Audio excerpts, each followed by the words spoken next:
नमस्कार साथियों। और एग्ज़ाम टॉपर एजुकेशन के यूट्यूब चैनल पे आप लोग का स्वागत है। आज मैं आपके लिए बहुत ही खास और स्पेशल वीडियो लेकर आया हूं। और ये वीडियो अपने आप में एक मास्टर क्लास है। मास्टर क्लास मीन्स आपको ऐसे टॉपिक जिसमें आप सबसे ज़्यादा कन्फ्यूज़ रहते हैं उसको पढ़ाएंगे, और जितने भी कन्फ्यूज़न है इस चैप्टर से रिलेटेड उसको आज हम दूर करवाएंगे।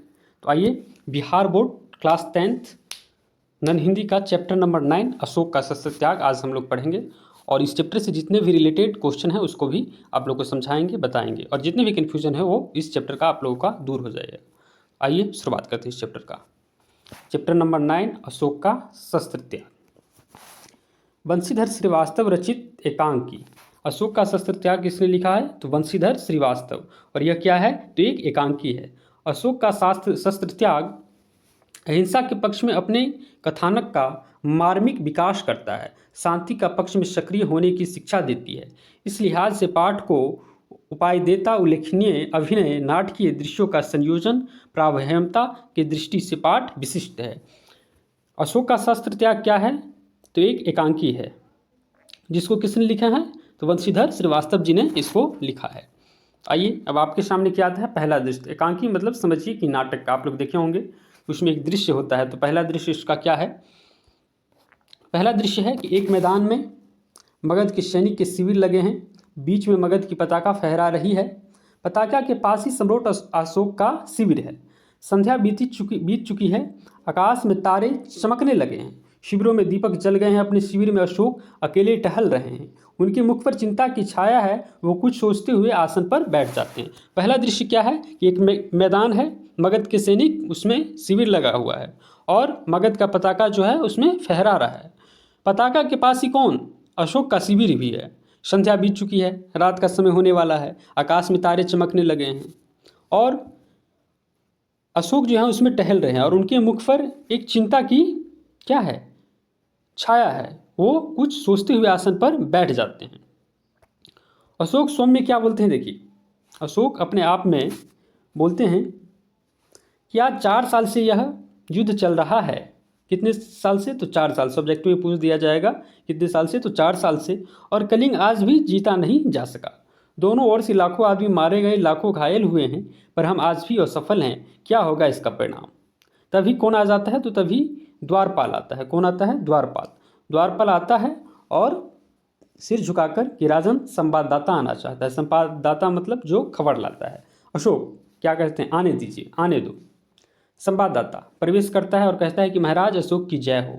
शुभ संवाद है। गुप्तचर समाचार लाया है कि कलिंग के महाराज लड़ाई में मारे गए।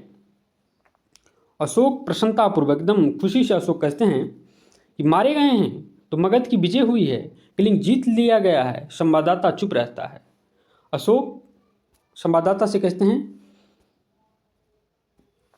बोलते क्यों नहीं हो तुम, चुप क्यों हो? संवाददाता धीरे से कहता है बोलूँ क्या महाराज, कलिंग दुर्ग के फाटक आज भी बंद हैं, फिर किस मुँह से कहूँ कि कलिंग जीत लिया गया। अशोक उत्तेजित होकर कहते कलिंग के फाटक आज भी बंद हैं? संवाददाता हाँ महाराज, कलिंग के फाटक आज भी बंद हैं।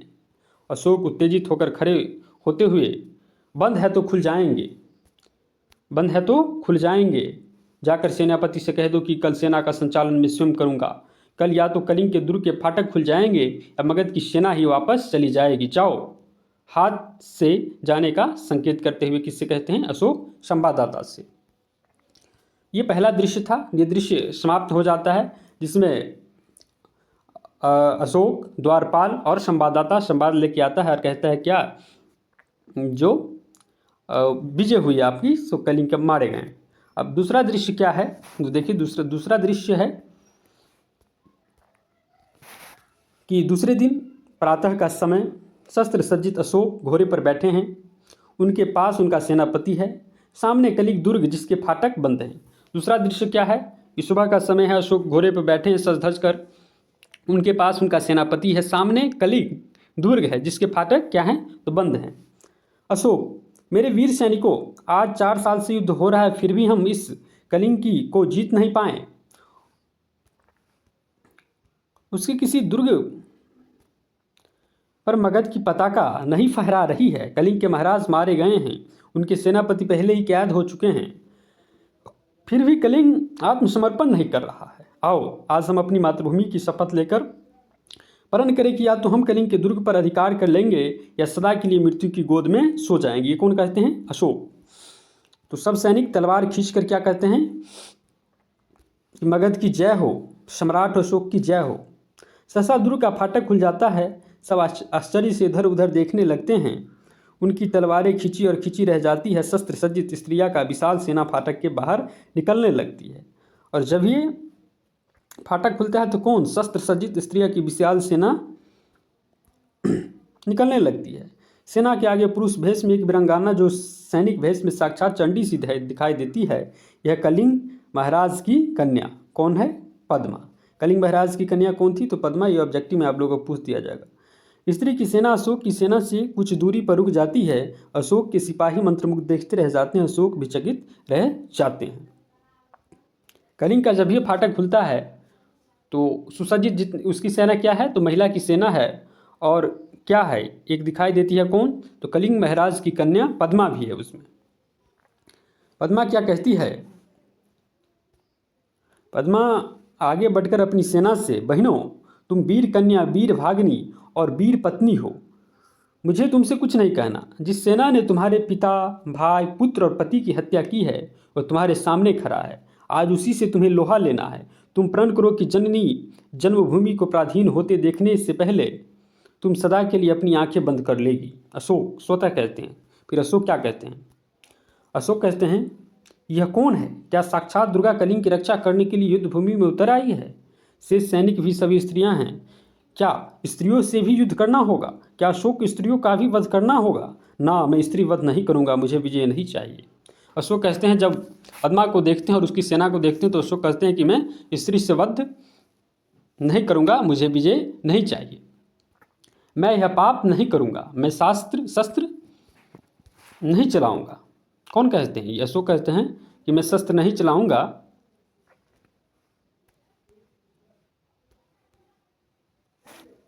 प्रकट सैनिकों, स्त्रियों पर हाथ न उठाना, आगे बढ़कर तुम कौन हो देवी? अशोक पूछते हैं किससे? तो पद्मा से पूछते हैं कि तुम कौन हो?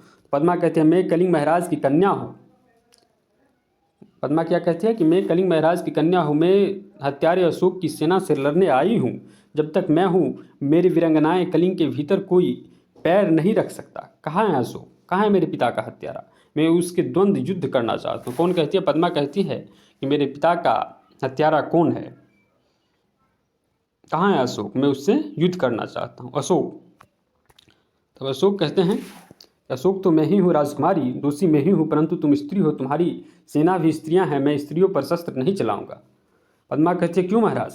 अशोक, शास्त्र की आज्ञा है राजकुमारी पद्मा, और शास्त्र की आज्ञा है कि तुम निरापराधियों की हत्या करो। शास्त्र की आज्ञा है कि तुम अपनी विजय लालची पूरा करने के लिए लाखों माताओं की गोद सुनी कर दो,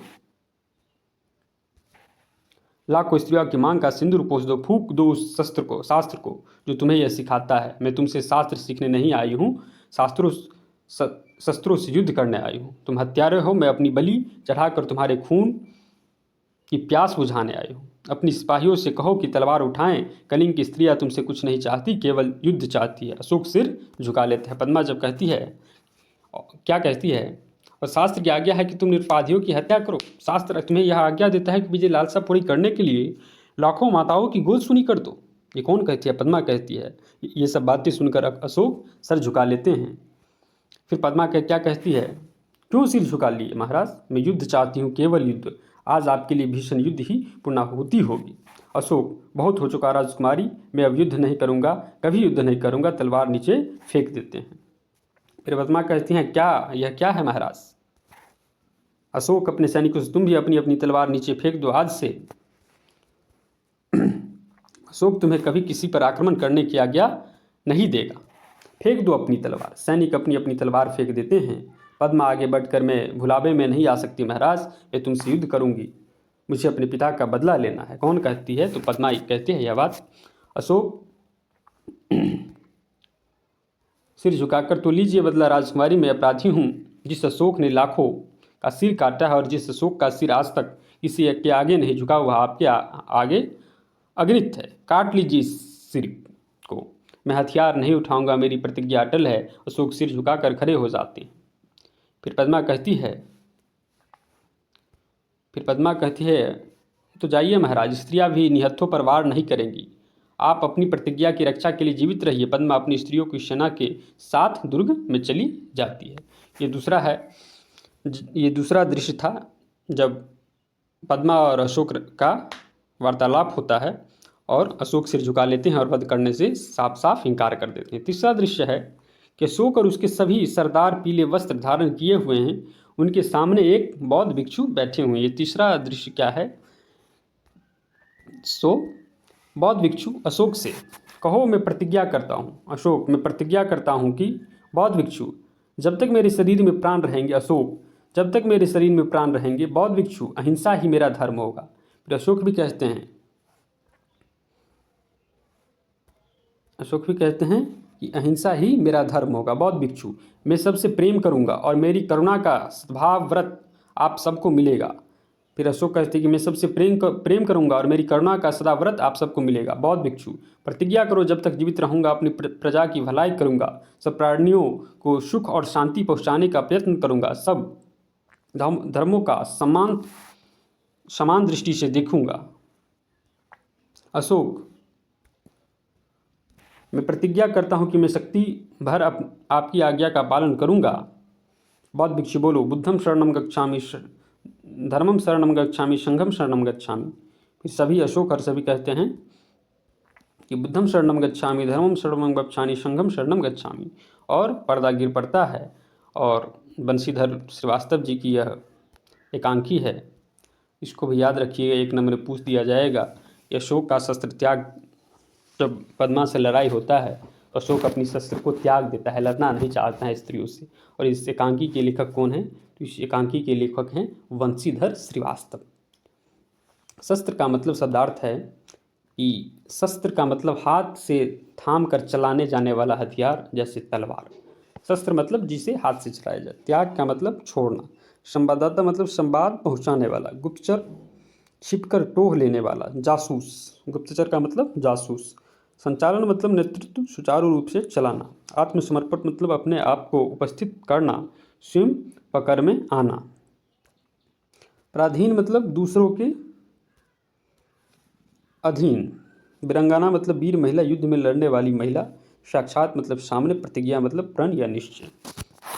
तो ये था आप लोगों का चैप्टर नंबर 9, अशोक का शस्त्र त्याग। अगला चैप्टर 10 भी करवाएंगे और चैप्टर नंबर 9 के जितने भी ऑब्जेक्टिव और सब्जेक्टिव क्वेश्चन भी हैं आपको यहीं पे ऑल एग्ज़ाम टॉपर एजुकेशन की यूट्यूब चैनल पे उपलब्ध हो जाएगा। और ये वीडियो आप लोग कैसे लगी शेयर करिएगा। और बिहार बोर्ड से जितने भी रिलेटेड हैं ऑल सब्जेक्ट के यहाँ पर आप लोगों का A to Z सोल्यूशन मिल जाएगा। Objective, subjective, her chapter by chapter आप लोगों को मिल जाएगा। और हिंदी का वीडियो देखने के लिए प्लेलिस्ट भी हमने बना दिया है।